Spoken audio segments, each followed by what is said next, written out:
What's up, film buffs? It's Brian coming at you from Toxic Reviews, and today we are reviewing Infinite. Roll it.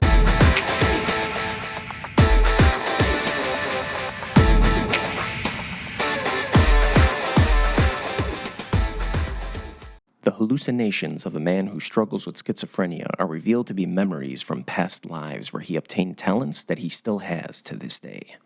Infinite stars Mark Wahlberg, Chiwetel Ejiofor, Sophie Cookson, and a bunch of other people that you might recognize but have pretty small roles in this Paramount Plus exclusive. So I really didn't hear too much about this movie before I just randomly saw the trailer on YouTube. And when I saw the trailer, it seemed pretty interesting because it revolves around reincarnation. And I saw the cast. I love Chiwetel Ejiofor. Mark Wahlberg's amazing. Among other actors that are in here, like Jason Mantzoukas. Sorry if I'm saying that wrong, but it looked like an intriguing concept, and some of the action looked kind of entertaining. So I got my free trial of Paramount Plus, and I checked this movie out. I was intrigued to see this mostly because Antoine Fuqua was directing it. Antoine Fuqua has directed films like Training Day, Equalizer, Equalizer 2. He's a very good director, in my opinion, from what I've seen. And so it gave me some hope that this movie would be pretty good. It's not. This movie is not good. This movie is not good. Oh man, this is not a good movie. So let's get into why this movie is not that good. So this movie is based off of the concept of reincarnation, with that concept on its own is very interesting and intriguing to carry a film. But when I think of that particular concept, I think of a possible dramatic piece, not really an action piece. So there is another movie that handles this subject matter pretty well. The reviews weren't too good, but I actually really enjoyed this movie. I think it came out in 2004-ish. I'll put the right date somewhere up here. Yeah, it's called Birth, starring Nicole Kidman, and it is a very, very creepy movie. But it handles this subject matter very well and with care, I think.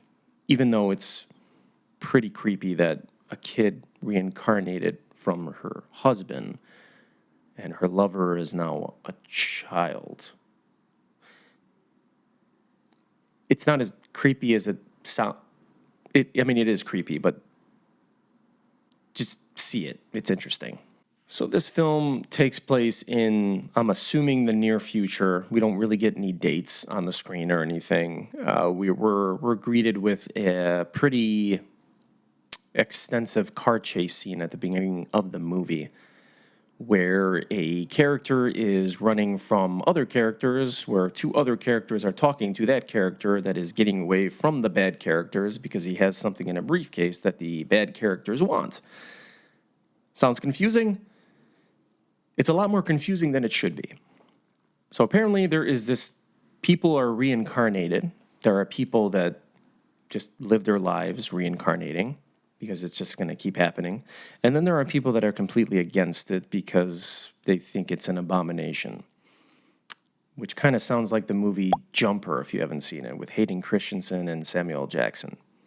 Like, he teleports, and then there's a group of people that think it's an abomination, and they want to kill them all.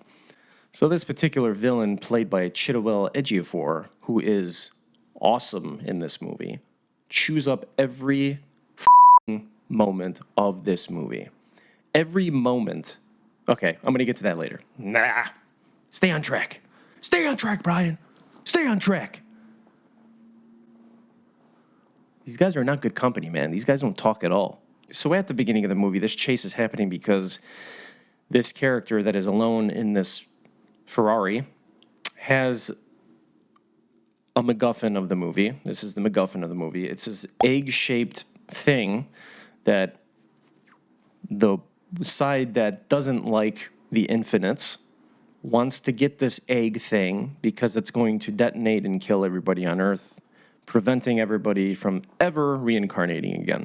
So in comes Mark Wahlberg years later, which is apparently the reincarnated guy at the beginning of the movie that hid that egg thing, MacGuffin.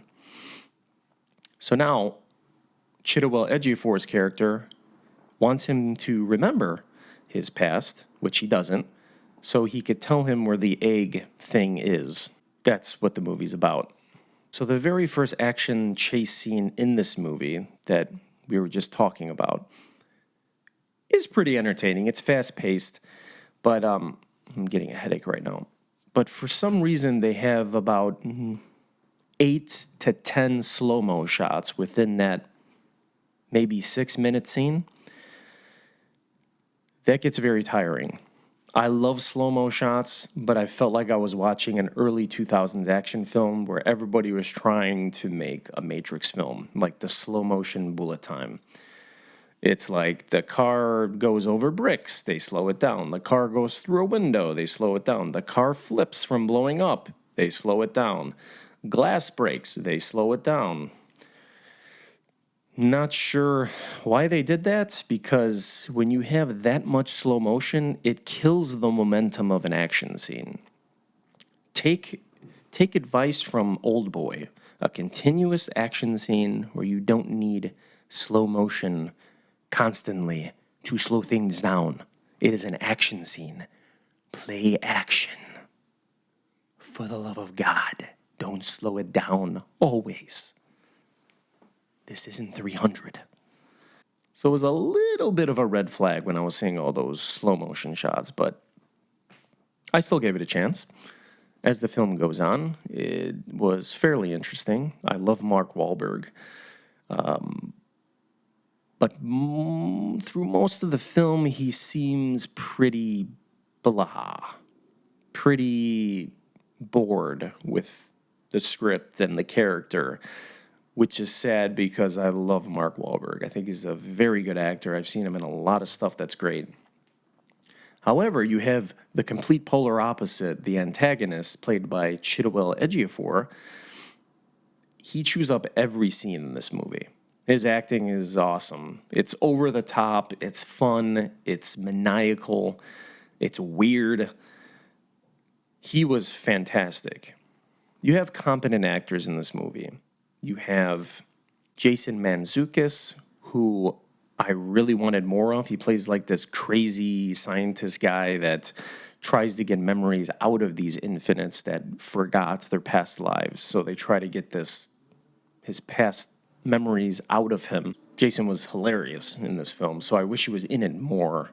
I wish they focused on him a little more, because he was one of the few characters that was possibly the only character in this movie besides Chiwetel Ejiofor's character that was interesting at all. That is one thing about this film. They use a lot of practical effects the first half. So there's real explosions, there's real cars flipping, except for once the end of the second chase scene happens, they start going a little nuts. You have all these cars flipping, it's real explosions, and all of a sudden they need a bigger explosion that makes everything CGI. The smoke, the cars, everything. And it's like, I don't know how these people even survived this. But it's an action movie. Okay, I still gave it a chance. I love the Fast and Furious franchise, for God's sake. It's like a live-action cartoon. It's hilarious.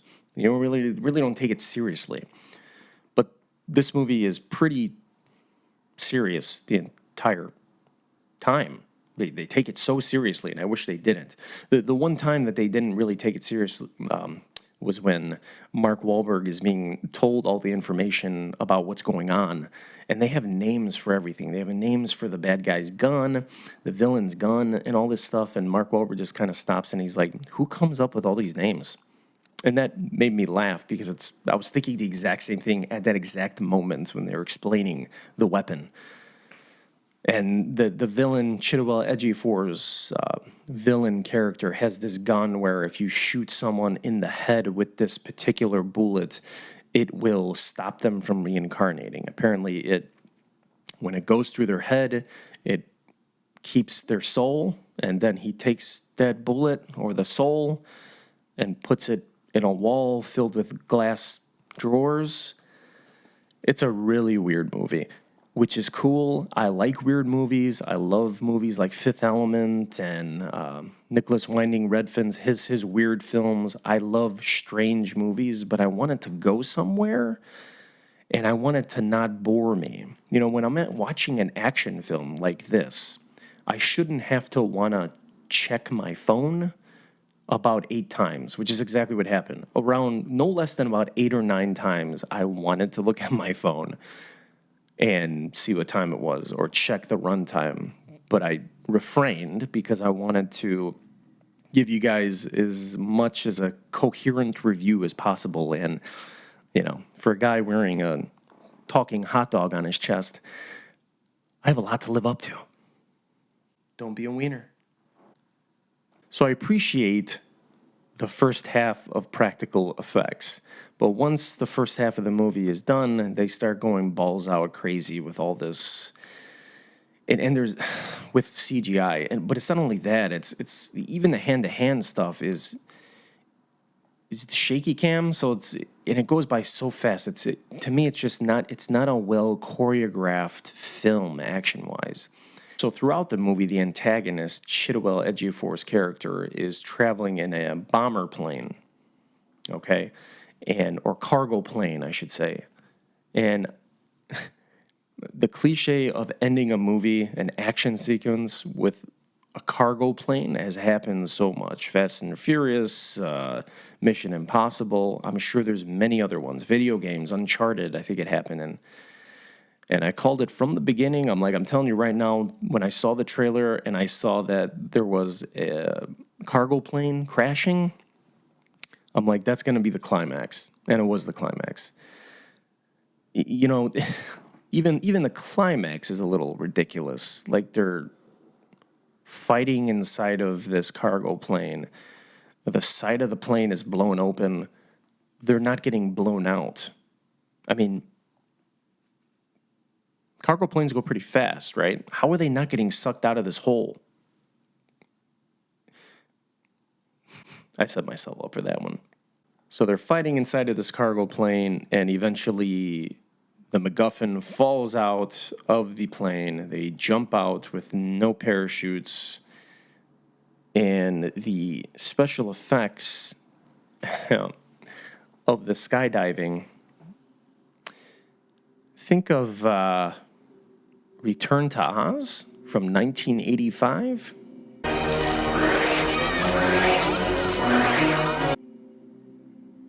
Some pretty bad green screen. I mean, when you have movies like Drop Zone with Wesley Snipes, not a well-reviewed film, but I love it. It's a guilty pleasure. When you have real people jumping out of planes, I understand it's a liability, but come on, man. You have big budgets here. Put some effort.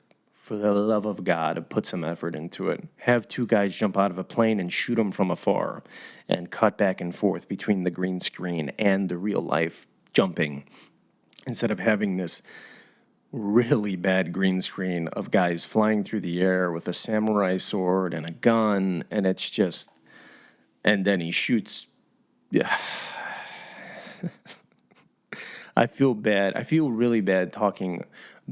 I feel bad talking bad about someone's film, because the movie making process is a long process, and everyone that worked on this film, I'm sure, put in hours and hours. I used to be a production assistant. I've worked on many sets, and it's a lot of work. Everybody puts in a lot of work. The writers, the directors, the actors, the PAs, the lockdown people, the transpo, everybody puts in so much work into this. So it really pisses me off when a script is this bad and a movie is handled this poorly. Are there some things to enjoy about this movie? Yeah, Chiwetel Ejiofor is super entertaining as the antagonist. There are some good visuals. There's a really cool action scene where a bunch of looks like SWAT team guys, bad guys, are walking into a room, and like these puck-sized things like fly up into the air, and then they shoot out all these bullets, and you have this nice little another slow motion scene of all of them getting, shot up in the air. And it kind of reminded me of The Matrix, which was cool. But again, that was the only thing that stood out to me, the only action scene that stood out to me. Otherwise, everything was so generic. It was so generic, and it's sad to say because you have other actors in this film. You have other competent actors in this film that do a great job. Toby Jones and Rupert Friend. You know, they're just misused. Like Rupert Friend is barely in the movie. He's in a flashback sequence, and then Toby Jones he does a great job in his tiny little scene, but it just really leads to nothing, and it's so sad. It's really sad. And there's such a weird scene where, for the first time, when Chiwetel Ejiofor's character sees this egg for the first time, the MacGuffin, and he looks at it, and for some reason his pupils are dilated to a point where it looks like Puss in Boots. I'm like, what the hell is going on? I laughed out loud. I literally laughed out loud when I saw that. I didn't know what the hell that was. No explanation. I don't know if he was getting turned on by the egg. I don't know what the was going on. It was really weird. I'm going to give Infinite a rating of...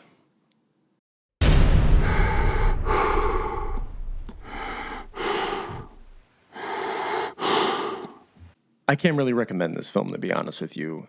You could watch other things on streaming platforms that are more entertaining. I watched it so you don't have to. It's just a really generic film. I'm sorry that this had to get made, and I'm sorry that it premiered on Paramount Plus when they have a lot more other content that is more entertaining than this. So that's it. That was my review of Infinite Film Buffs. Thank you so much for watching again. I'm glad to see you back here. If you did like this video, please like, subscribe, and share to catch me every time I'm on air. Take care, Film Buffs, and have a great day. Bye-bye.